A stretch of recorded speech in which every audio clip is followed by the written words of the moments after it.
Hello everyone, Happy New Year. I'm Juliana Kawauchi from Let's Study EIKEN. And in today's video, we will practice a little bit of writing for the EIKEN Grade Pre-2 test. So if you're preparing for Grade Pre-2, this is the video for you, okay? I will help you structure both of the writing tasks, okay, which is replying to an email and writing an opinion essay. I will give you some key sentences, key words that you can use to insert in your writing and help you connect ideas, right, more naturally. But before we get started, let's understand the first task, which is replying to an email. And as I explained, if you guys have any questions, please just drop them, okay, in the comments, and I will be happy to get back to you. So as I said before, let's understand how to reply in mail. First of all, what do you have to do? This is the situation. You receive an email from a foreign acquaintance. That email contains one question, and you have to write a reply in English and answer that question clearly. There is also an underlined word or phrase, and you are supposed to ask two questions about that underlined word or phrase. Okay, so how much should you write? Somewhere between 40 to 50 words. So that is your first task. Okay, if you guys have any questions, let me know. Let's see the first email, and then after that I will comment a little and show you an example. This is an example of an email that you would see on the test. So, hi, I want to tell you something. My dad and I went to a new stadium last Sunday. It opened 2 months ago. We watched a rugby game between two university teams there. My dad taught me some of the rules, too. It was my first time, so it was very exciting. I will continue to watch rugby. Do you think more people will watch this sport? Your friend, Alex. So this is our first email, okay? And then, let me just see here. The first thing we have to remember is pay attention. What is the word or phrase underlined? In this case, a new stadium. So you know that you have to come up with two questions, okay? Two questions about that underlined passage. And you also have to answer the question. What is the question? Do you think more people will watch this sport? So it's a yes or no question. And you are not just going to say, yes, I do, or no, I don't. You will answer either yes or no and provide a reason. Explain, okay, your point of view. It's very important. Well, let's see an example of my, I think, yes answer. Yes, I'm going to reply with a yes answer first. And pay attention. Notice how I start the email by making a comment, giving a general statement. So I would recommend that you start, if possible, don't go straight to the answer. Make a general statement. It makes your piece of writing more friendly, and it helps you increase the number of words, actually reach the number of words. If you only focus on answering and asking the two questions, then you might not reach the minimum of 40 words. So a very simple general statement. My acquaintance said that he had gone to the stadium with his father. And then I said, that sounds really fun. I'm not sure, but these days, many sports are becoming more popular. Maybe rugby will become one of those sports too. Also, I have two questions. What's the new stadium like? Is it bigger than the old one? So very simple. The first thing I did, as I said before, I included a general statement, and then right after that, I provided my answer. In this case, I did not say yes or no. I'm really not sure. I don't know much about rugby, so I'm not sure, but I explained why. I know that many sports are becoming popular because I watch the Olympics, I watch the news, so I mentioned this. Many sports are becoming popular for this reason, right? Maybe rugby will become one of those sports. And then I inserted my 2 questions about the underlined phrase, which was a new stadium. In order to insert those 2 questions, I used also to link more naturally the information, and then I was really clear. Also, I have 2 questions. This is one strategy you can use to write, and right after that, write your 2 questions. Don't forget the proper punctuation. If you are writing a question, of course, you should add a question mark at the end of it. So, what is the stadium like? This means that I want information about the stadium. Is it big? Is it beautiful? Is it modern? That's the idea, to ask what's something like. I want a description, okay? I want you to give me details. And then I compared the new stadium to the old one. Is it bigger than the old one? So this is a good structure that you can use to compare 2 things. That's one of my examples. Now, let's move on to our next example. This is an example of a no answer. And you guys will realize that it's pretty much the same. I just changed 1 or 2 pieces of information, okay? So, I started with the same general statement. That sounds really fun. I'm not sure rugby will grow so much since other sports are more popular, like baseball and soccer, especially in Japan these days. By the way, what is the new stadium like? Is it bigger than the old one? So, same statement. In this case, I said that I don't think. I think that it might not grow so much because there are many other more popular sports, especially in Japan. And notice how I added my 2 questions and I used by the way.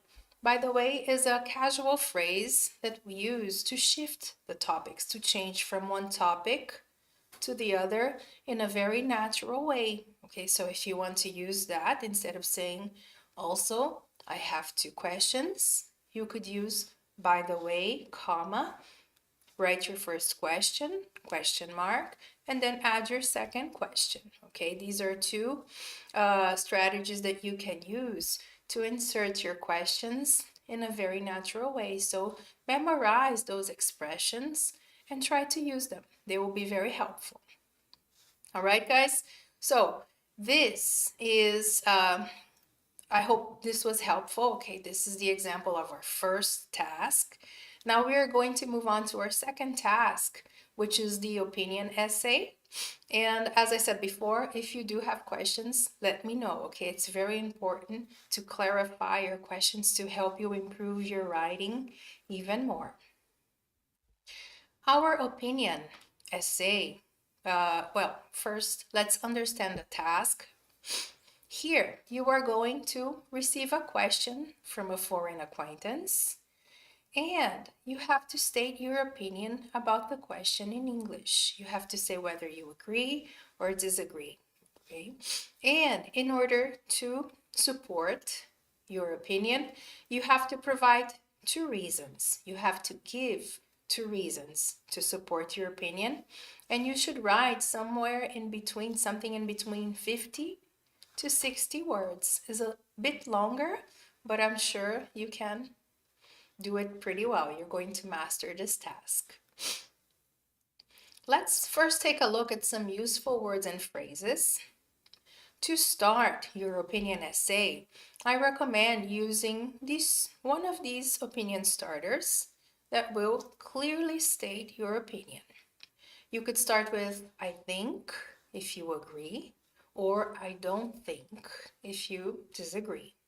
You can also start with in my opinion and state your opinion.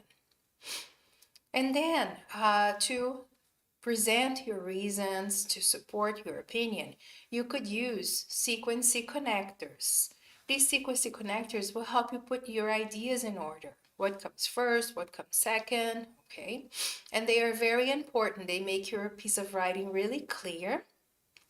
So when you want to add your first idea, you could start with first. You could also start with to begin with. One of these two are perfect to start your piece of writing. When you want to add your second reason, you could use second or in addition. And if you want to support your reason, adding one more thing, okay, one more supporting idea, you could use finally. So these are very important words that make you really organize and connect your ideas within an essay. They're very useful. Study them, memorize them, and practice using them. And to finish our piece of writing, I would recommend for these reasons, we would use it in our conclusion. And you are going to repeat what you said there in the introduction where you stated your opinion. So you're going to repeat that and just change one or two words. You are going to rephrase it. Say the same thing using some different words, or structure your sentence in a different way. Okay, that's when we use for these reasons, okay, to conclude your piece of writing. Now, let's move on and see some other connectors, okay, linking words that are very useful to connect sentences. Oh, I apologize. Before that, I would like to mention the use of commas. Notice how I have used commas after my sequencing connectors. It's very important, okay? So first, comma. I think rugby is exciting and fun. So don't forget to add your comma right after these connectors. Now let's move on to some more linking words. These words, they will help you connect information within your sentences. Okay, so and will add similar information. Take a look at this example. I think rugby is exciting and fun. So I added two pieces of similar information. But it also adds information, but it usually adds contrasting information, different pieces of information. Look at the example. I think rugby is exciting, but I don't watch it very often. So although I like it, it's exciting, I don't watch it very often. I don't have time. Contrasting information, we use but. So that shows the result of or an outcome of a situation. I think rugby is exciting, so I often watch it on TV. Because it's exciting, I often watch it on TV. That's when we use so, when we are showing or the result of something, why something happens. And of course, because, when we give a reason or a cause to a situation. For example, I think rugby is exciting because the matches are fast and fun to watch. So this is my reason, and I realize that my picture is covering some of my last examples, so here. I think rugby is exciting because the matches are fun. I think rugby is exciting because the matches are fast and fun to watch. So there you have the explanation. Why is rugby exciting? Every time you have an explanation to something, you guys are going to connect that using because.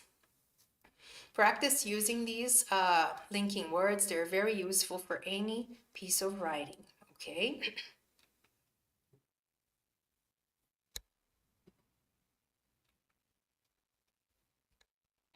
Now, let's move on again. Hello again, I'm back.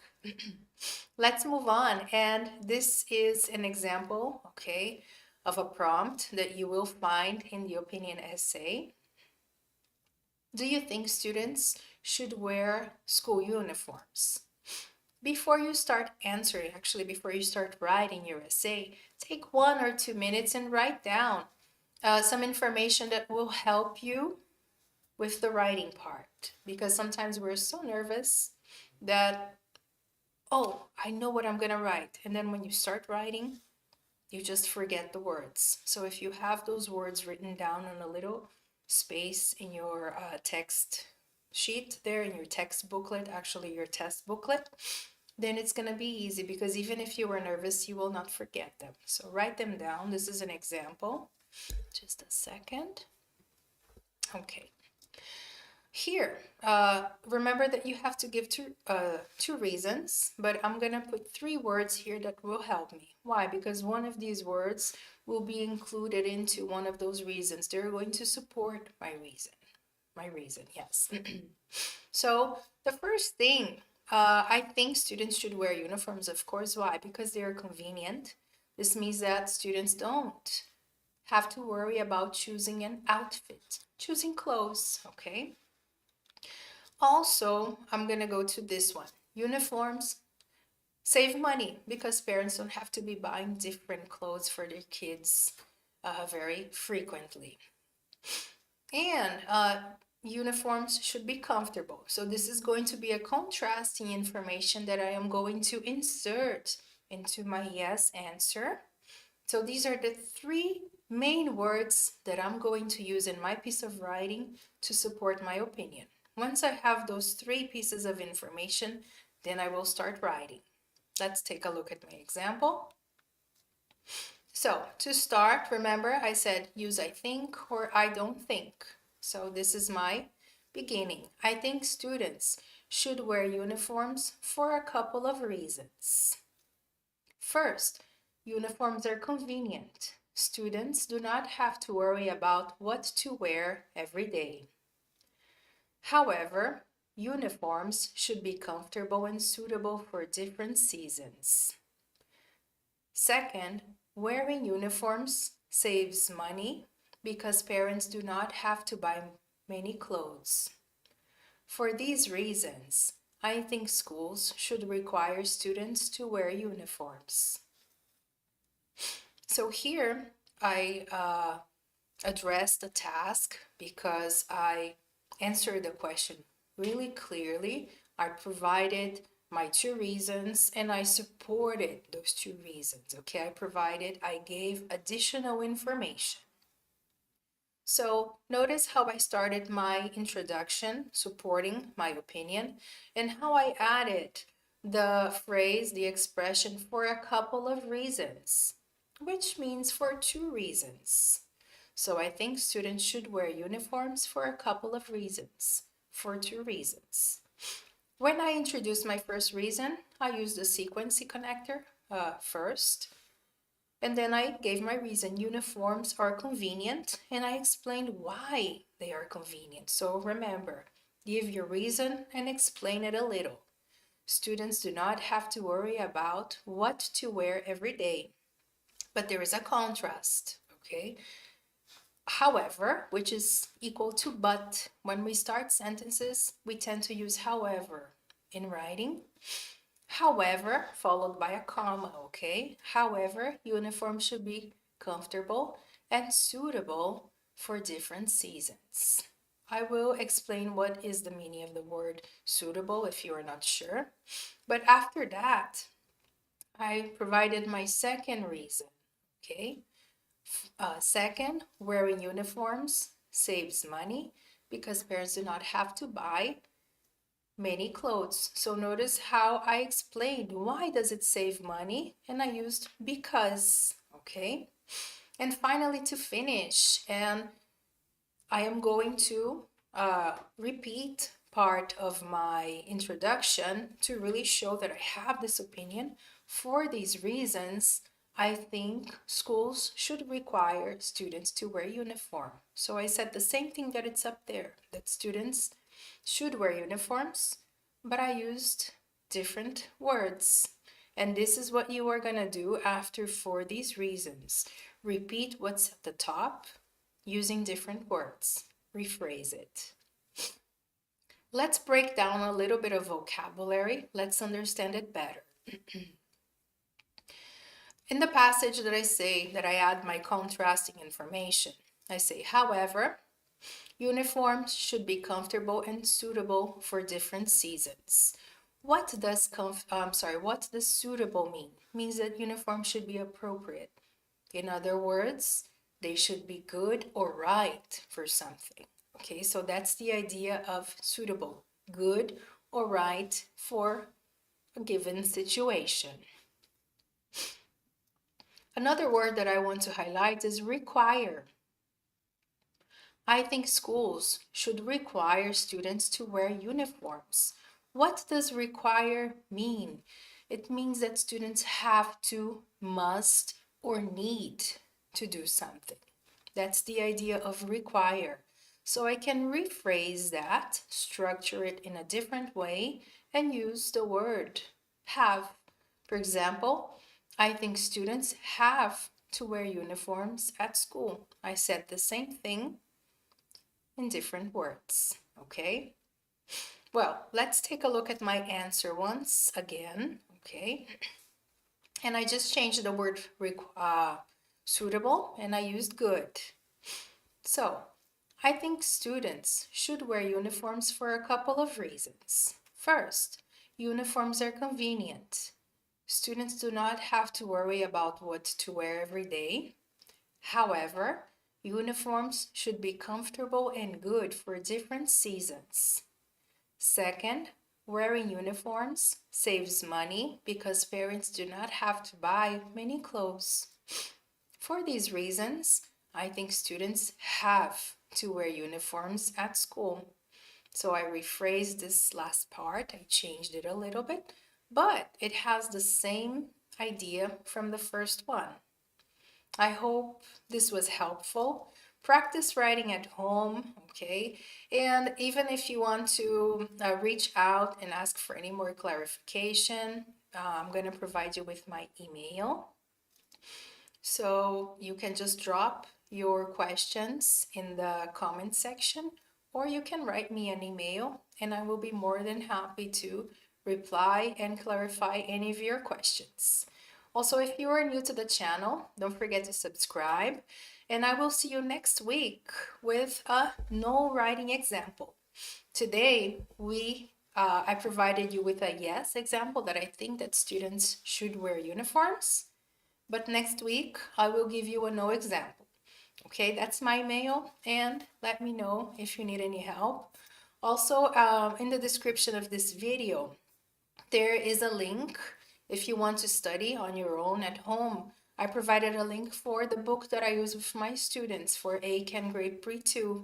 So you're welcome to take a look. Guys, thank you again for watching the video, and I wish you the best. See you next week. Bye-bye.